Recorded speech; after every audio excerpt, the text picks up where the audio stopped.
right, so at this time, everyone, I'm going to go ahead and pass it over to Judah. Great. Thanks, Rachel. Thanks very much. Thanks, everybody, for attending. In the next 20 minutes or so, we're going to run through what's been going on in the international ocean and air freight markets, and hopefully also leave some time at the end for some of your questions that you can enter through the Q&A, I believe. Also you can keep sending those questions afterwards for a few minutes as well. So basically, as we're closing 2022 and heading into 2023, we thought we'd take a look back at the year, or really the last couple of years, and also try and look at some indications of what next year might hold. Before we jump in there, I'll just say a word about Freightos. So Freightos is a logistics technology company, and we are building the global freight booking and payment platform. We're doing that through a couple of ways. One is through the Freightos.com marketplace, which connects thousands of importers and exporters with dozens of freight forwarders on the Freightos.com platform marketplace, where importers, including many SMBs, including many e-commerce sellers, search, compare rates, and book, pay, and manage their shipments all on the platform. We also have the web cargo platform that connects carriers with freight forwarders in a lot of different ways, including rate management and e-booking platform. And we also have the Freightos Data business unit, which, because of all these different connections and the access to the different data that we have, also allows us to provide different insights to different stakeholders in logistics supply chain. And part of that is data that goes into our Freightos Baltic Index, which is a daily index of ocean freight rates. And with that, we're going to look at FBX Data to kick this off. So here we're looking at FBX Data. So FBX is an ocean container index for benchmarks for 40-foot containers on different trade lanes. And here we can see Trans-Pacific is in the blue lines, and Asia-Europe is in yellow, and we have the transatlantic in green.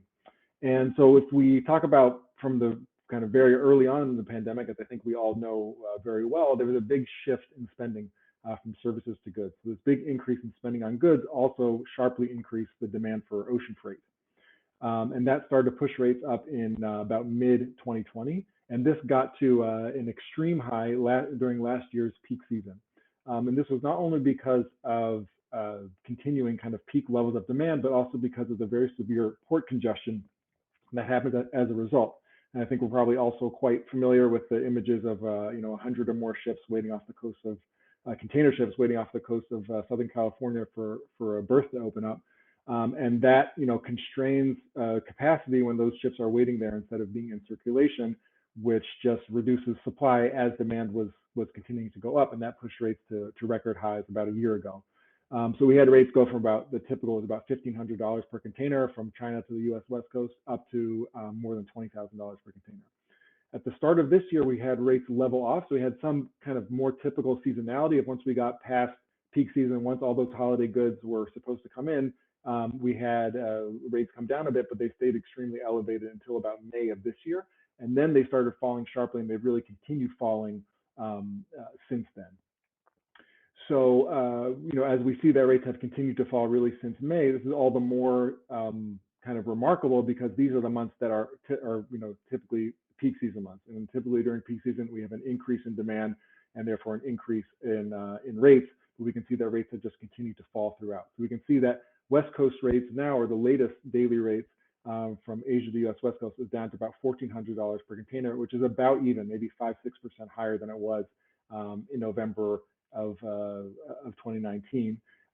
Asia to US East Coast is closer to $4,000, which is still down about 75% from earlier in the year. West Coast rates are down 90%, but still above the kind of 2019 levels. And Asia-Europe, we can see it also started falling from earlier in the year on a stronger impact of inflation on European consumers. So what's driving these significant declines? So it's a combination of things. One is a big pull forward of demand into the earlier months of this year. And the second is shifts in consumer demand and falling demand. So first of all, we had this pull forward. So a lot of importers, including some of the largest enterprise importers or some of the largest retailers in the US, pulled a lot of their peak season orders much earlier in the year in order to avoid the kind of delays we had during peak season last year. And so some of those volumes that normally would have arrived later in the summer and into the fall had already been ordered and already been shipped. And so when that demand didn't materialize later in the year, we didn't have the typical peak season bump. The other factor is shifts in consumer spending or consumer spending habits. So at the same time that a lot of this had been pulled forward, some of that underlying consumer demand that all these kind of peak levels of volumes were being ordered in anticipation of didn't materialize either. So if we look at retail spending, October retail spending in the U.S. actually increased a little bit compared to September. But if we compare the dollar amount, that spending has continued to climb. But if we look at the amount of goods it's purchasing because of inflation, that's starting to level off and coming down from these extreme heights of spending on goods that we've had really for the last couple of years. There's also more spending on services. There's also a shift in demand to different types of goods. This was the case in some of these high-profile buildups of inventory. So we had big retailers like, especially Target and Walmart as well, reporting big surpluses in inventories when, for most of the pandemic, they were, inventories had run down. So we had this mix of a lot of stuff coming earlier in the year, plus this shift in demand, which left some retailers with surplus inventories, right? They have too much stuff because they ordered early, they ordered a lot of it, and now that demand has changed. For others, they ordered a lot, they ordered early, but perhaps they didn't order too much, or maybe they didn't order, extreme amounts depending on what they were projecting demand to be this year. But nonetheless, those volumes weren't materializing during the months they normally would, and that also contributed to this decline in rates. So so I think it's a mix. On the one hand, there is consumer demand that is starting to cool off after being at these extreme heights for so long. On the other hand, some of the drastic decline that we're seeing specifically in ocean is also attributable to a lot of the stuff that came earlier in the year. So if we look at these two kind of aspects together as we move into, we can now look at ocean volumes. So this is a chart of ocean volume imports to the U.S. since 2019, and we can see 2019 is in blue. 2019 had this seasonality increase during peak season, and then leveling off or declining towards the end of the year. 2020 we see this decline at the beginning of the pandemic, and then a big increase in the second half of the year, and then we see in the green of 2021 and purple of 2022, volumes stayed at this extremely high level, way above 2019 levels. All the way we had a peak in May of this year, and then volumes started to go down a little bit and came down more significantly in September, and have stayed at that level in October. So we see a big decline in volumes, but if we compare to 2019, it's still quite elevated. That's also this kind of mix of, we have a shift in spending of consumer spending, but on the other hand, spending is remaining pretty strong. We have a shift in ocean volumes, but relative to pre-pandemic norms is still pretty strong. National Retail Federation projections for November and December remain pretty strong and above 2019 levels. So we have this a kind of mix of signals here. So what does that mean that volumes, or kind of what are the implications of volumes falling aside from falling rates? So one is improved levels of congestion. So as I said, congestion was one of the really significant factors that not only pushed prices up, but also disrupted supply chains in terms of things arriving on time. As volumes fall, so first of all, that capacity that was tied up opens up and goes back into circulation, and that helps to push, ocean rates down because now you have more supply as demand is also falling, especially on the West Coast that we'll see in a second.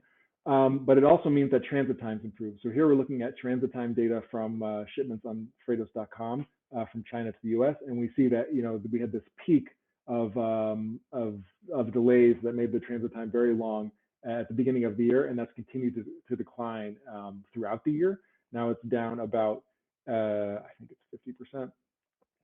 I'm sorry, I'm down by about a third compared to the peak of earlier in the year. But we see that transit times are not back to the more pre-pandemic norms. So there's still some congestion and delays. For some retailers, this is not a welcome development because they have this big inventory buildup. They ordered new other shipments to come later in the year. Now they're coming a little bit earlier when warehouses and inventories are already full. For other shippers, this will be welcome to see that transit times and delays are less severe. The other repercussions is that it leads to less congestion, as we said. So the big winner of this decrease in congestion has been the ports of LA and Long Beach. So a year ago, or at the beginning of 2022, there were more than 100 vessels waiting for a spot off the ports of LA, Long Beach. Towards the end of November, that number was down to 0.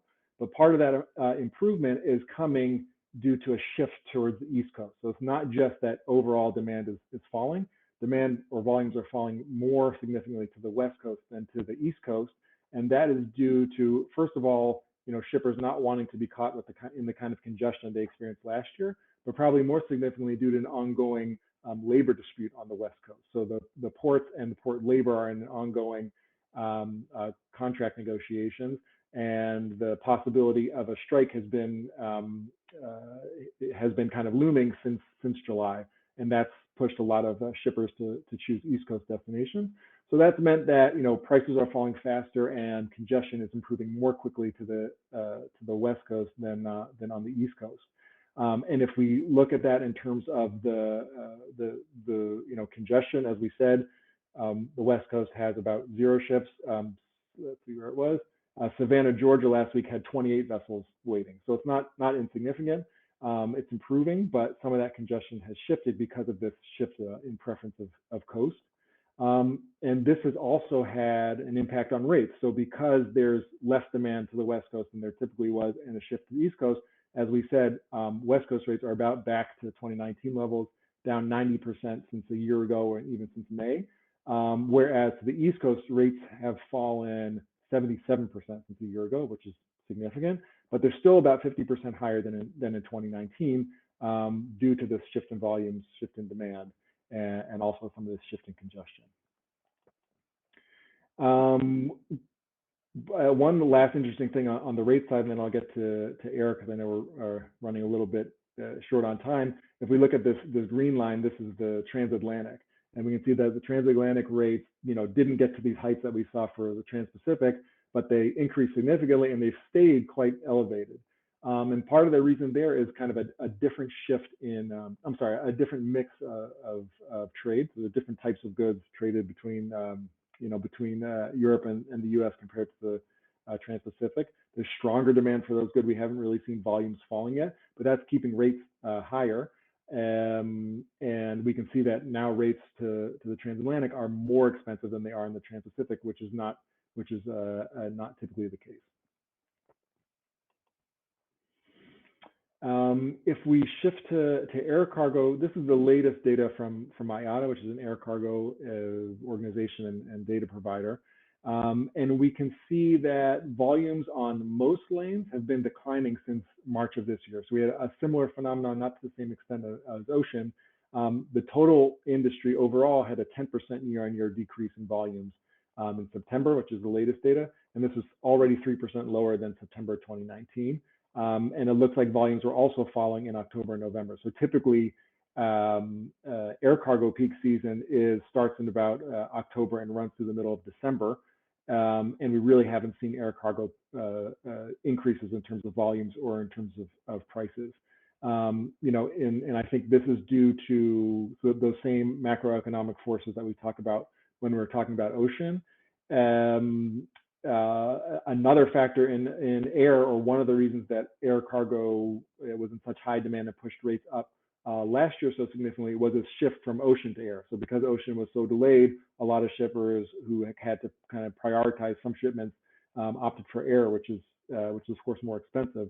And we're just not having that this year, as transit times are down and rates are down for ocean shipping as well. Specifically in air, we also have slowing demand for electronics, which is a big component, especially of Trans-Pacific air cargo. So that one is also on decline, so that's leading to lower volumes as well. The other factor, though, is that demand is falling, but air cargo capacity is also recovering. So typically, air cargo, about 50% of global air cargo goes by passenger jet. And of course, there was this significant decrease in passenger travel over the course of the pandemic. which restricted capacity, which helped to push air cargo rates up.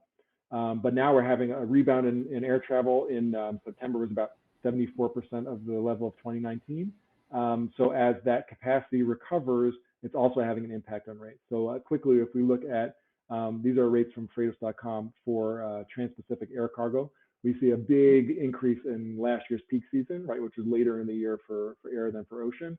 And this was due to, all the delays in congestion with ocean pushing some demand to air, strong, spending for consumer goods that pushed rates significantly up. And we've seen rates just decline since then and have had no kind of uptick during peak season. This is in rates, and we said that, that was the case in volumes as well. Awesome. Thank you so much, Judah. That was such an informative presentation. Sure. Just a reminder, guys, we're going to be sharing these recordings with you next week, so keep an eye on your inbox. And if you have any more questions for Judah, we are going to stay on to answer a few, but go ahead for those of you who want to switch over to the next session, feel free to do so. But in the meantime, Judah, do you want to take a couple look at the questions in the chat before we close out here? Sure. Awesome. So I see one that says, does ShipBob offer pickup freight from China or just receive? I'm talking about in our partnership with Freightos, do we have the ability to bring freight over from China into the US and distribute across our network? Yeah, so definitely on the Freightos.com marketplace, you can book shipments from, from a lot of different destinations. So certainly a large volume goes from China to the US. And it can go, to your destination of choice, whether it's a fulfillment center or whether it's, different types of, wherever you want to receive your goods. Awesome. Well, thank you, Judah, and thank you to all of our attendees.